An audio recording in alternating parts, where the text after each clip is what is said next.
Hello students, how are you. आज मैं आपके साथ डिस्कस करूंगी नेगेटिव ऑफ अ नंबर। ठीक है, तो नेगेटिव ऑफ ए नंबर का क्या मतलब होता है। जैसे हमारे पास कोई भी नंबर है, सपोज -1। ठीक है, तो -1 का नेगेटिव क्या होगा, मतलब ठीक इसका उलट। ठीक है, तो -1 का नेगेटिव 1 होगा। ठीक है, और 1 का नेगेटिव क्या होगा, -1 होगा। यानी दूसरे तरीके से अगर हम कहें कि दोनों नंबर को अगर हम जोड़ दें तो उसका सम जो है अगर 0 आ जाए तो वो एक दूसरे के नेगेटिव है। ठीक है, इसी तरीके से अगर हम 2 ले लें तो 2 का नेगेटिव क्या होता है, -2, और दोनों को जोड़ें तो क्या आएगा, 0 आ जाएगा। ठीक है, so we can say that 2 is the negative और additive inverse of -2 and vice versa. Vice versa का मतलब -2 का नेगेटिव 2 है और 2 का नेगेटिव -2 है। ठीक है, सो हम एक जनरलाइज्ड फॉर्म में कह सकते हैं कि for an integer a we have a minus a is equal to minus a plus a is equal to 0. So a is the negative of minus a and minus a is the negative of a. ठीक है, 2 जो है -2 का negative है और -2 2 का negative है, दोनों एक दूसरे के अपोजिट है। ठीक है, तो ये होता है नेगेटिव नंबर। ठीक है, अब जैसे कि हम रैशनल नंबर के केस में अगर हम देखें कि -2/3 + 2/3 इज इक्वल टू 0 होता है कि नहीं, हम चेक कर लेते हैं कि ये आ जाएगा 3 - 2 + 2, तो ये कितना आ गया, ये 0/3 जो कि 0 होता है। ठीक है, सो इसी तरीके से -8/9 में हम कितना जोड़े कि -8/9 जो है वो 0 ये कि 0 के बराबर आए, तो ये 8/9 होगा। ठीक है, और यहाँ भी 8/9 होगा, तो 8/9 यानी कि ये इसका नेगेटिव नंबर है। ठीक है, -11/7 में हम कितना जोड़ें कि ये 0 हो जाए, तो +11/7 जोड़ेंगे तो ये जो है 0 के बराबर हो जाएगा। ठीक है, सो फॉर अगर जनरलाइज वे में हम देखें, for in general for a rational number a b we have a/b plus -a/b is equal to -a/b plus a/b is equal to 0. So we say that a minus a/b is the additive inverse. inverse मतलब ठीक इसका opposite. ठीक है, यानी additive inverse मतलब कि अगर इसको इससे जोड़ेंगे तो इसका रिजल्ट 0 आएगा। ठीक है, -a/b को a/b से जोड़ेंगे तो इसका रिजल्ट 0 आएगा। That is why it is called additive inverse of each other. ठीक है, -a/b का एडिटिव इनवर्स क्या होगा, a/b। ठीक है, और a/b का एडिटिव इनवर्स क्या होगा, -a/b। ठीक है, सो ये चीज। अब रेसिप्रोकल क्या होता है। ठीक है, रेसिप्रोकल मतलब फ्लिप कर देना। ठीक है, अभी तक हमने पढ़ा नेगेटिव। ठीक है, नेगेटिव या नेगेटिव नंबर कह रहे हैं हम इसको कि 1 का नेगेटिव क्या होगा, 2 का नेगेटिव क्या होगा। ठीक है, या एडिटिव इनवर्स, दो टर्म हमने यूज किए। लेकिन रेसिप्रोकल, रेसिप्रोकल मतलब ठीक उल्टा, मतलब नंबर अगर हम रैशनल नंबर को लिखें तो इसका ठीक उल्टा। जैसे कि आप देख सकते हो यहाँ पे लिखा है 8/21। 8/21 का रेसिप्रोकल क्या होगा, जो है 21/8। ठीक है, तो एडिटिव इनवर्स में क्या होता है कि अगर हम किसी नंबर का नेगेटिव निकालें या एडिटिव इनवर्स निकालें तो दोनों का एडिशन जो है वो 0 के बराबर होता है। लेकिन रेसिप्रोकल निकालते वक्त हम ये देखेंगे कि दोनों का मल्टीप्लीकेशन जो है वो 1 के बराबर होगा। ठीक है, जैसे 8/21 का अगर हम कह रहे हैं कि इसका रेसिप्रोकल 8/21 का रेसिप्रोकल जो है वो 21/8 होगा, तो दोनों का मल्टीप्लीकेशन अगर हम करें तो ये 1 के बराबर आएगा। ठीक है, सो अगर हम -5/7 must be multiplied by 7/-5 so to get a product of 1, तो -5/7 का जो रेसिप्रोकल है 7/-5 होगा। ओके, सो इस तरीके से हम ये दोनों ही एक दूसरे के रेसिप्रोकल हैं। So can you say what is the reciprocal of 0? 0 का रेसिप्रोकल क्या होगा। ठीक है, is there a rational number which when multiplied by 0 gives 1? कोई ऐसा नंबर है जिसको कि हम 0 से मल्टीप्लाई करें और वो 1 दे दें। ठीक है, तो नहीं, ऐसा कोई नंबर नहीं है जिसको कि हम 0 से मल्टीप्लाई करें और रिजल्ट 1 आए। Therefore 0 has no reciprocal. ठीक है, तो 0 ही एक ऐसा नंबर है जिसका कि कोई भी रेसिप्रोकल नंबर नहीं है। Okay, so we say that a rational number c/d is called the reciprocal or multiplicative inverse, ठीक है। रेसिप्रोकल या मल्टीप्लिकेटिव इनवर्स ये दोनों टर्म का एक ही मतलब है, ठीक है। नेगेटिव या एडिटिव इनवर्स का मतलब होता है कि प्लस करने पे 0 आए, और रेसिप्रोकल और मल्टीप्लिकेटिव इनवर्स का मतलब होता है कि मल्टीप्लाई करने पे 1 आए, ठीक है। So another non zero rational number a by b, if a by b into c by d is equal to 0, तो हम उसको कहेंगे कि वो रेसिप्रोकल है या वो मल्टीप्लिकेटिव इनवर्स है, ओके। एक और बहुत इंपॉर्टेंट प्रॉपर्टी हम पढ़ने जा रहे हैं, वो है distributivity of multiplication over addition for rational numbers, ठीक है। डिस्ट्रीब्यूटिविटी का मतलब क्या होता है? डिस्ट्रीब्यूशन मतलब बटा हुआ होना, ठीक है। जैसे कहते हैं स्वीट डिस्ट्रीब्यूट कर दो, यानी सबके साथ बांट दो, सबके साथ शेयर कर दो। और डिस्ट्रीब्यूटिविटी ऑफ मल्टीप्लिकेशन यानी मल्टीप्लिकेशन का ऑपरेशन जो है वो डिस्ट्रीब्यूटेड है एडिशन के ऑपरेशन के साथ में, ठीक है। कैसे? जैसे कि हम मान लेते हैं हमारे पास 3 रैशनल नंबर है, -3/4, 2/3, -5/6, ठीक है। अगर हम इन 3 रैशनल नंबर को इस तरीके के ऑपरेशन में लिखें कि -3/4 को बाहर लिखें और यहाँ मल्टीप्लिकेशन का साइन लगाएं और 2/3 और 5/6 को ऐड करें, ठीक है। तो इसका सीधा सीधा मतलब है कि ये जो 3/4 है ये 2/3 के साथ भी इंटू हो रहा है, क्योंकि ब्रैकेट के बाहर ये 3/4 है, तो इसका यही मतलब है कि 3/4 2/3 के साथ भी इंटू हो रहा है और 3/4 जो है वो -5/6 के साथ भी इंटू हो रहा है, ठीक है। या इन दोनों के सम को करके जो भी रिजल्ट आए उसके साथ ही पूरा का पूरा इंटू होगा, ठीक है। तो इसका सीधा सीधा ये मतलब होता है। तो ये मल्टीप्लिकेशन जो है ये एडिशन के साथ डिस्ट्रीब्यूट है, इसका यही मतलब हुआ डिस्ट्रीब्यूटिविटी का मतलब, ठीक है। तो अगर हम इसको सॉल्व करें कि ये यहाँ पे 6 आ जाएगा, यहाँ 4, यहाँ -5 और यहाँ पे -3/4, 1/6 और हमारा रिजल्ट आया 1/8, ठीक है। लेकिन अगर हम 3/4 इंटू 2/3 करें तो इसका आंसर -1/2 आ रहा है, ठीक है।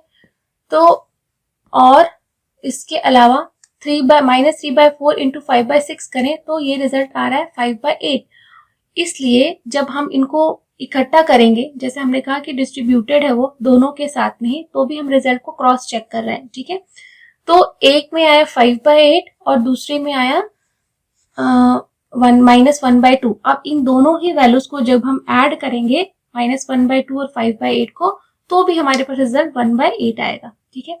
तो यानी हमने जो कॉन्सेप्ट लिया वो सही है कि ये जो -3/4 है वो इसके साथ भी इंटू हुआ और इसके साथ भी इंटू हुआ, और हमने इसको करके देखा कि इन दोनों को पहले जोड़ा, फिर जो प्रोडक्ट आया उसको इससे इंटू किया, तो भी रिजल्ट 1/8 आया। और अगर हम इसको पहले इससे मल्टीप्लाई करें, फिर इसको इससे मल्टीप्लाई करें, फिर इसका जो रिजल्ट आया और इसका जो रिजल्ट आया उन दोनों को फिर प्लस के ऑपरेशन में लाए, तो भी हमारा रिजल्ट 1/8 आया, ठीक है। तो हम ये कह सकते हैं कि यहाँ पे ये जो रैशनल नंबर है it is distributed over addition, ठीक है। तो सारे के एडिशन के ऊपर ये डिस्ट्रीब्यूटेड है। जैसे कि अगर हम कुछ क्वेश्चन सॉल्व करें, फाइंड यूजिंग डिस्ट्रीब्यूटिविटी, इन नंबर्स को हमको इसका रिजल्ट लगाना है डिस्ट्रीब्यूटिविटी को देखते हुए कि कैसे ये है, ठीक है। So let's find out the solution of these questions by using the law of distributivity, ठीक है। तो यहाँ पे हम 7/5 इंटू -3/12 प्लस 7/5 इंटू 5/7, तो यहाँ पे हम देख रहे हैं कि 5/7 जो है it is distributed over this addition, ठीक है। यहाँ भी 5/7 है, ये भी 5/7 है, ठीक है। तो हम चाहें तो इसको ऐसे सॉल्व कर सकते हैं कि 7/5 को बाहर निकाल लें और ब्रैकेट के अंदर -3/12 प्लस 5/12 को रखें और ये ब्रैकेट क्लोज कर दें। तो इसका मतलब ये दोनों एक ही बात लिखी हुई है, ठीक है। ये 7/5 -3/7 के साथ भी है और 7/5 5/12 के साथ भी है, और ये प्लस के ऑपरेशन के साथ डिस्ट्रीब्यूटेड है, ठीक है। तो जब हम इसको सॉल्व करेंगे तो हमें क्या मिलेगा, 7/5 यहाँ इंटू रखो या ना रखो एक ही बात है, ये मल्टीप्लीकेशन का ही मतलब होता है। ब्रैकेट के बाहर जो भी चीज होती है वो मल्टीप्लाई रहती है, ठीक है। तो यहाँ पे ब्रैकेट क्लोज 12, ठीक है, -3 प्लस 5, ओके। देन हमारे पास आंसर आ गया ये 7/5 इंटू ये आ जाएगा आपके पास 2/12 and we will get 14/60. Okay, ये हमारे पास आंसर है 14/60. अगर हम इंडिविजुअली सॉल्व करते हैं तो हमारे पास क्या आंसर आता, 7 3 जा 21 और ये 12 5 जा 60 प्लस 7 5 जा 35 और ये 60.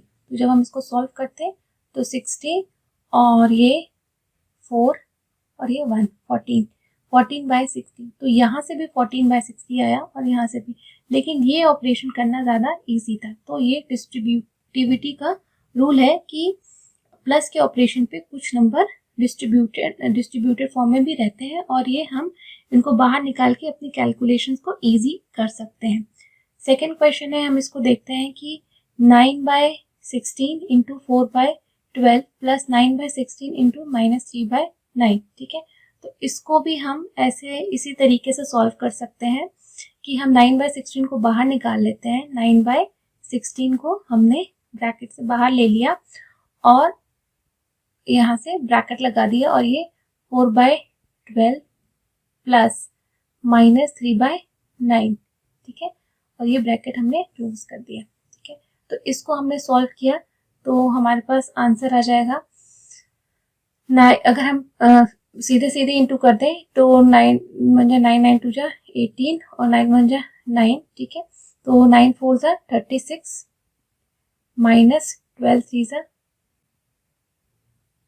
3 2 जा 6 3 1 जा 3. ठीक है, तो ये 1 आ जाएगा और ये बाहर आपका 9/16 ऐसे ही है. ठीक है, 9/16 तो यहाँ पे आ जाएगा 1/98. ओके, तो 9/16 इंटू 0/98. ठीक है, 0/98 सॉरी, तो ये 0 आ जाएगा. पूरा का पूरा सॉल्व का जो आंसर है वो 0 आ जाएगा. अगर हम इंडिविजुअली सॉल्व करें इसको तो भी आप देखिए कि 4 1 जा 4 4 4 जा 16 और 3 1 जा 3 3 4 जा 12. ठीक है, तो यहाँ पे आएगा 1/16. ओके, देन प्लस आपके पास आएगा 3 1 जा 3 3 3 जा 9 -1. ओके, एंड यहाँ से आ जाएगा -9/16 इंटू 3. ठीक है, तो भी आप जब इसको सॉल्व करेंगे तो आपके पास जो है सम 3 1 जा 3 3 3 जा 9. ठीक है, तो ये 1/16 माइनस 1/16. ठीक है, तो ये 0 आ गया आपके पास. तो दोनों का ही जो लास्ट आंसर है वो 0 आ रहा है. ठीक है, तो इससे हमने ये देखा कि डिस्ट्रीब्यूटिविटी का रूल जो है किस तरीके से अप्लाई होता है on the operation of addition. Okay, then अब हम कुछ एक्सरसाइजेस और देख लेते हैं, एग्जाम्पल्स और चेक कर लेते हैं कि कैसे हम इसको अप्लाई करेंगे. ठीक है, तो एग्जाम्पल है, right the additive inverse of the following. कुछ क्वेश्चंस है जैसे additive inverse of the following, मतलब कि इसमें हम क्या जोड़ें कि ये 0 हो जाए, तो वो उसका इनवर्स होगा. ठीक है, जैसे कि -7/19, इसका एडिटिव इनवर्स क्या होगा, मतलब कि इसमें क्या जोड़ें, इसमें हम क्या सम करें यहाँ पे कि क्या जोड़ें यहाँ पे कि ये इसका आंसर 0 आए. ठीक है, तो अगर हम इसके अंदर -7/19 है तो अगर हम 7/19 जोड़ दें तो ये 0 हो जाएगा. ठीक है, तो इसका आंसर है 7/19. ओके, और 21/112 इसका एडिटिव इनवर्स क्या हो जाएगा, -21/112. ठीक है, वैसे ही आप जो है एग्जाम्पल 4 देखिए, यहाँ पे हमको वेरीफाई करना है कि minus of -x is the same as x for. ठीक है, जैसे x जो है अगर -13/17 लिखा हुआ है तो इसका इनवर्स क्या होगा. ठीक है, तो -x, अगर x के लिए -x है तो 13/17 के लिए क्या हो जाएगा, -13/17 होगा. ठीक है, सो अब यानी कि एडिटिव इनवर्स ही पूछ रहा है. ठीक है, और क्वेश्चन नंबर 2 में भी यही है कि -21 के लिए क्या होगा. ठीक है, तो -21 के लिए 21/31 होगा. ठीक है, इसका एडिटिव इनवर्स पूछा है ताकि ये 0 हो जाए। क्वेश्चन नंबर एग्जाम्पल 5 है, उसमें हम देखते हैं फाइंड 2/5 इंटू -3/7 इन -1/14 3/7 इंटू 3/5। तो यहाँ पे आपको एक चीज कुछ कॉमन दिख रही होगी, ठीक है।